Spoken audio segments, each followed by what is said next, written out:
What is up, everybody? It is I, Ronin, and today I'm coming at you with a learning how to play for Mecha Phantom Beast. If you're unaware, Mecha Phantom Beast are a gimmick archetype. I believe they came out in sort of the 5Ds era.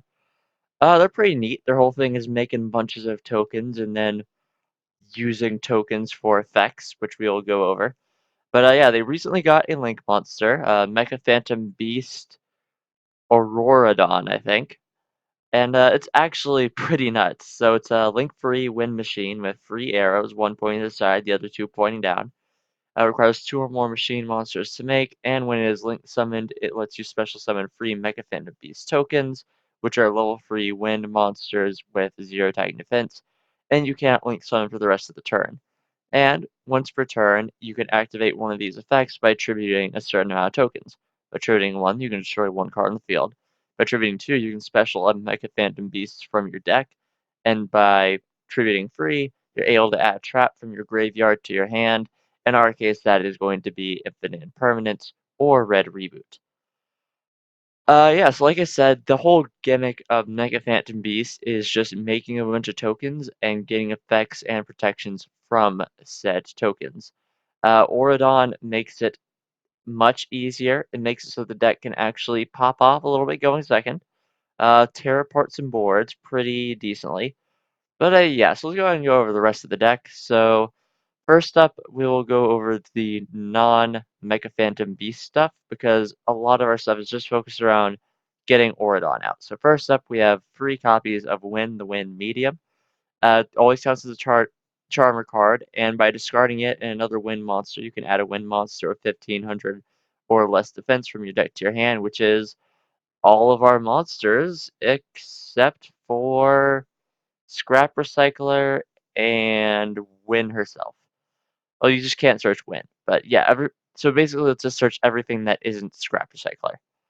It also has the effect that it special summons itself when a Wind monster you control is destroyed in a battle, but that doesn't come up as much. So obviously, this is a huge booster for consistency, especially considering the fact that there are some cards you want in the graveyard with this deck. So another outlet to get those as well as searches is always appreciated.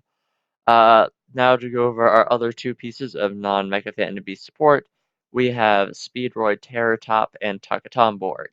Terratop special summons itself from the hand while you control no monsters, and on special summon, or normal or special, sorry, it lets you add a Speedroid from your deck to your hand, which in our case is Takatomborg, which special summons itself if you control a wind monster. So yeah, basically what you could do is drop wind, search Terratops, special Terratops, summon Takutomborg, and if you have another normal summon available to you, which is most of our monsters, you will have free get to the Auroradon. You also have Scrap Recycler, which when it is normal summoned, or normal or special, sorry, lets you send a machine from your deck to the graveyard. So you summon Scrap Recycler, send O-Lion. O-Lion gives you a token. Banish O-Lion from the graveyard to normal summon a Mecha Phantom Beast from your hand immediately afterwards. Go into Auroradon again. So yeah, lots of options here, pretty much. Now for the things that kind of, well, actually, there's one more card that accelerates us a little bit towards it that I do want to go over, which is Mecha Phantom Beast Blue Impala. Blue Impala is a tuner that, for synchro materials, can be itself and another Mecha Phantom Beast in your hand or on your side of the field. It has the standard low level 1 effect, which basically says so long as you control a token, this cannot be destroyed by battle or card effect. All the Mecha Phantom Beast monsters in the main deck have that, so it is just worth mentioning now. They also gain levels, some of them. Well, the non-tuners gain levels, but we'll go over them in a second. And basically, why we run this at free is because its other effect. If this is in your graveyard, your opponent controls monsters and you control none, you can banish it to give yourself a token. That's another win monster for Takatomborg to work with. If you have a normal summon of Tetherwolf, you get a token off of that. So that is another way to get into Auroradon. But yeah, it's also a tuner, so it does give us the ability to run this synchro-y boy who never comes up. So yeah, he's a pretty good card. Now for arguably the most important card in the deck, Mecha Phantom Beast O-Lion. As a level 2 tuner, and like I said, you can banish it from your graveyard to normal summon a Mecha Phantom Beast from your hand. And while you control a token, if this cannot be destroyed by valid card effect, as I had said, and if this is sent to the graveyard, you summon a Mecha Phantom Beast token to your field. So this is basically our entire extender. You need this piece right here in order to do much of anything. So yeah, always run it free under any circumstance. Kind of went over Tetherwolf, but just to reiterate, whenever it's normal summoned, you get a Mecha Phantom Beast token. It has the standard protection and level gain effect of Mecha Phantom Beasts. And once per turn, when it battles, you can tribute a token in order to give it 800 more attack till the end of the turn. So it's not bad. We also have the ideal target to summon from deck off of Auroradon, Mecha Phantom Beast Coltwing. It also has the standard level gain and protection effect for tokens. When it's special summoned, you get to summon 2 tokens. So, special summoning Auroradon, or using Auroradon's effect to special summon Coltwing is a +1, so that's pretty nice. And once per turn, you're able to tribute 2 tokens to target card your opponent controls, destroy, and banish it. So yeah, it's a good way to extend into clearing boards. This is a pretty heavy going second deck, if I'm being honest, just because so many of the good effects rely on just spot removal. So yeah, Coltwing is good. You can run it 2 or free. I just prefer them at 2. Now we have a not as recent as Auroradon, but more recent than everything else piece of Mega Phantom Beast support. Mega Phantom Beast Righton, it has the standard protection level gain effect. Not was once returned. It lets you discard a card to special summon a token. Yeah, and that's all it does. It's a good way to generate tokens. It's another level 4, and you can just keep doing it. So you can just sort of sit on a Righton for a while if you really need to. That's the monsters. Our spells are mostly consistency boosting and extension. So we have free pot of extravagance because we can just run a lot of things in the extra deck. And there aren't many other super great draw spells for this deck, just considering that there are some very important 1/2-ofs that you need. Iron Call, basically, while you control a machine, it lets you monster reborn level 4 machine from your grave, however its effects are negated. So this is another good way to extend, increases the potential for Auroradons a little bit. I think there might be better options, but this did work pretty well. Called by the Grave is another option to send O-Lion or a Blue Impala to the graveyard. 3 Called by the Grave to stop hand traps. 3 Twin Twisters for spell trap removal. And 3 Infinite Impermanence because I like to negate effects and you do too. Yeah, so that's the main deck. Now, just going over the rest of the extra deck, we already went over Auroradon. Uh, the only other, the only generic supports we have is just 2 each of the Nightmare package, running 2 each because Pot of Extravagance. Now we have Mecha Phantom Beast monsters. So first we have the Xyz monster. Mecha Phantom Beast Dracosac is a rank 7 monster that once returned allows you to detach a material from itself in order to special summon 2 Mecha Phantom Beast tokens. And it has the standard protection effect. And once per turn, it lets you tribute a token on the field to destroy a card on the field. So yeah, however, it can attack after that, but it's good spot removal. It's got a pretty big body, and it does give you 2 tokens, so that is pretty nice.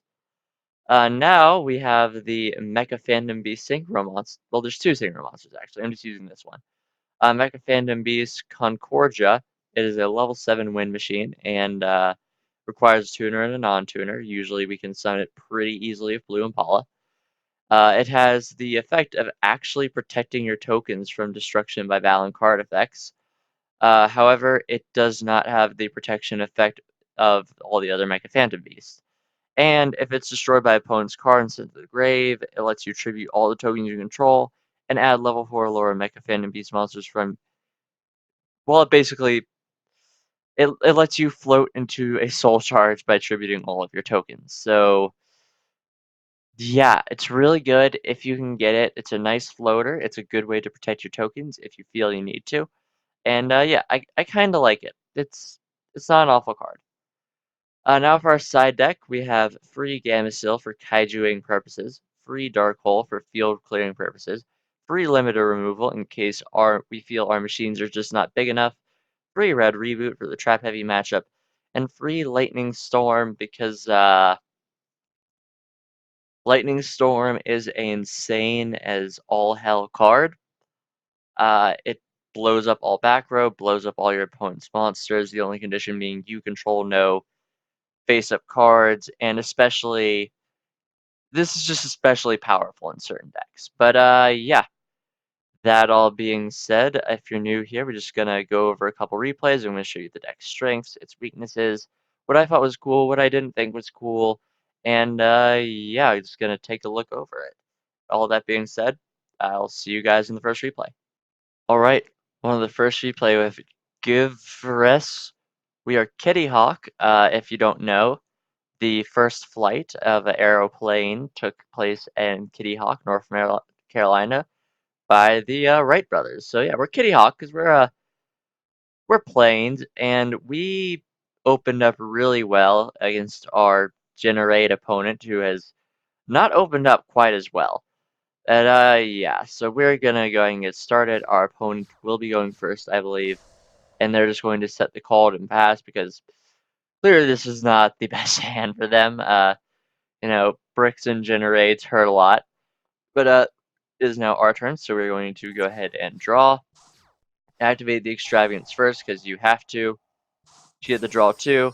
We did get the Terror Top, and we already have the Takatomborg.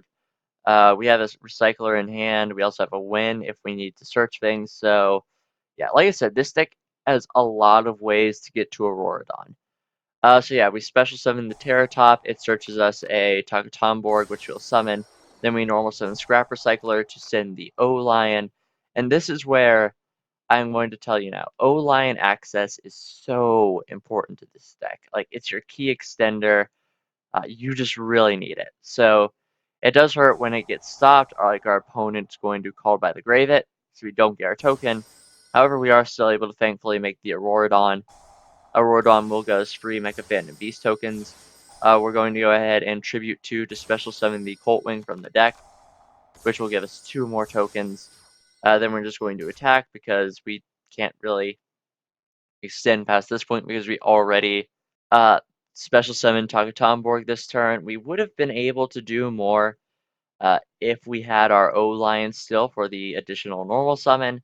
Unfortunately, we did not though, so this is kind of what we're stuck on. Just a couple attacks. Set the call in the impermanent, so it's not bad. So our opponent is going to get the Generaider quest, which is really good for him. So a couple searches, gets this stage as well as the territory, and from here he will be able to start popping off a little bit. So it's our turn, so we're going to go ahead and draw. We get an O-Lion, which is nice. Generaider stage is going to try to activate. I'm going to impermanence to try to stop the boss of Iron because just lets him swarm the field with Generate monsters, which is pretty dangerous. So we're gonna go ahead and negate it. I was aware of the territory here. I likely should have set. Well, no, I couldn't have really known, but yeah, I do know about the territory here, and at this point, it's just giving me additional draw, so I'm fine with the negate or the draw, really.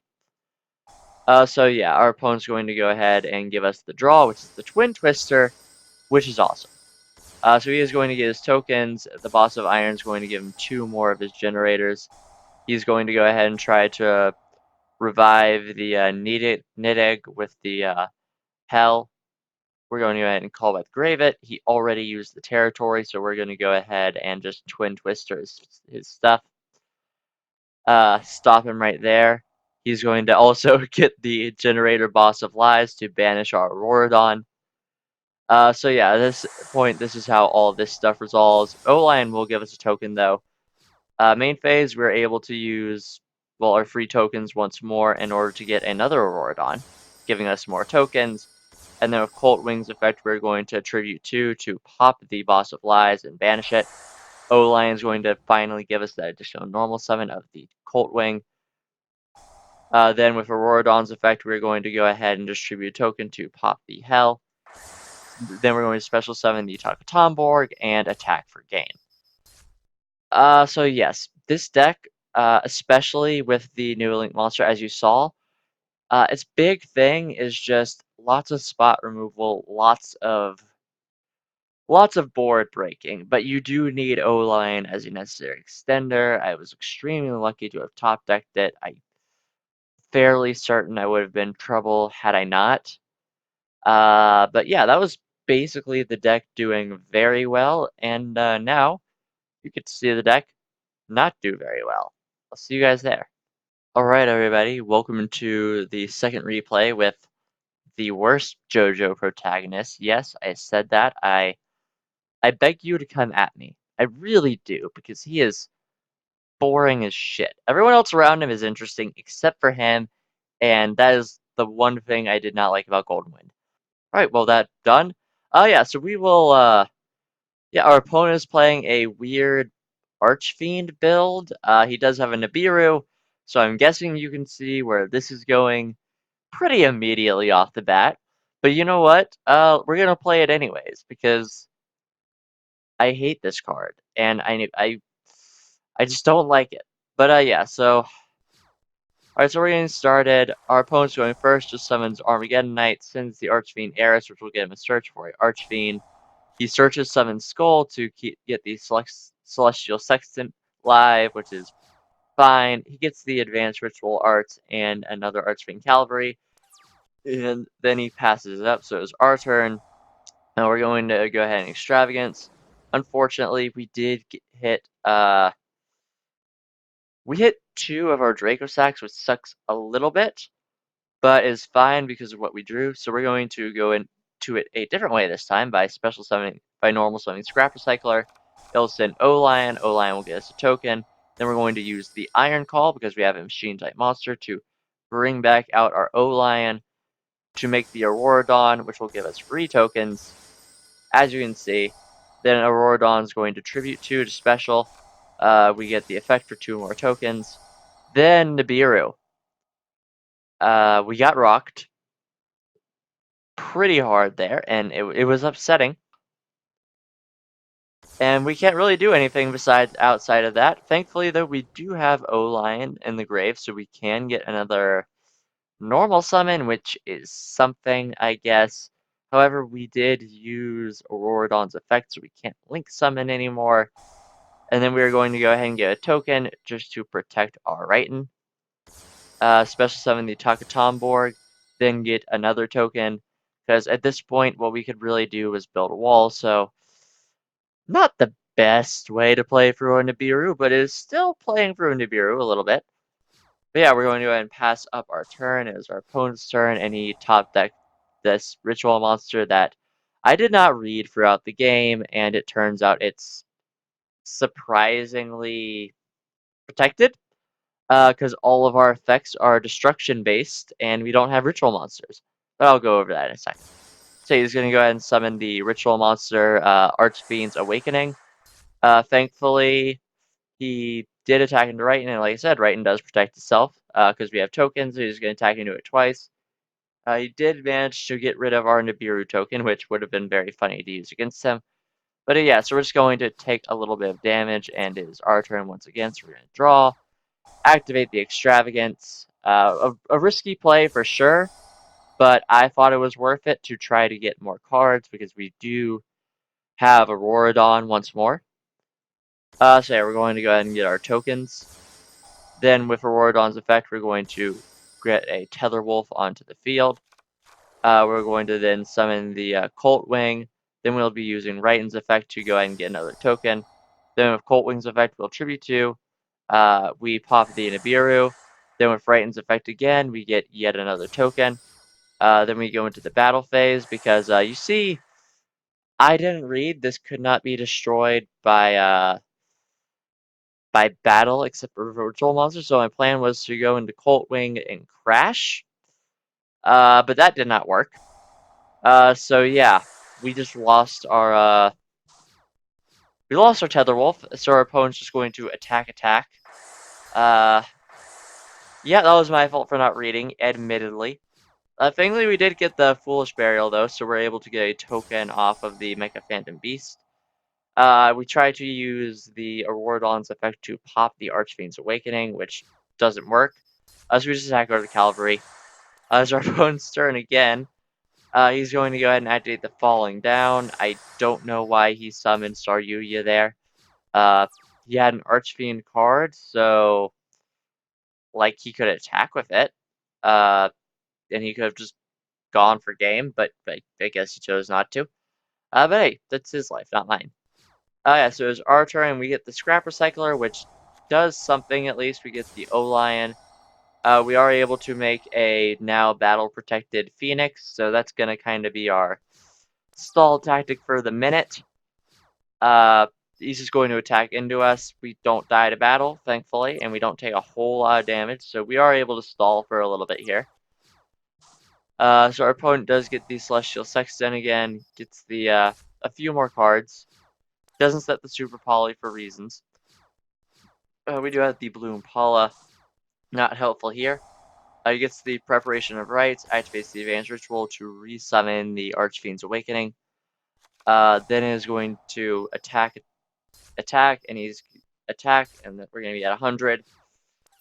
So definitely a spooky spot. So we do have the Tether Wolf, so we normal summon to get a token, activate O-Lion's effect to get Impala. We are out of extra deck of monsters, so that is rather unfortunate for us. But we're not in the... Yeah, we're not in a... Well, yeah, we're actually in a pretty bad position. I'd be lying if I said this wasn't a bad position. So yeah, our opponent's just going to pass for reasons because they want to style and be douches about it. Yeah, so our opponent's going to go ahead and just get another Archfiend's Awakening out, overlay into a Xyz unit for Archfiends, and attack for game.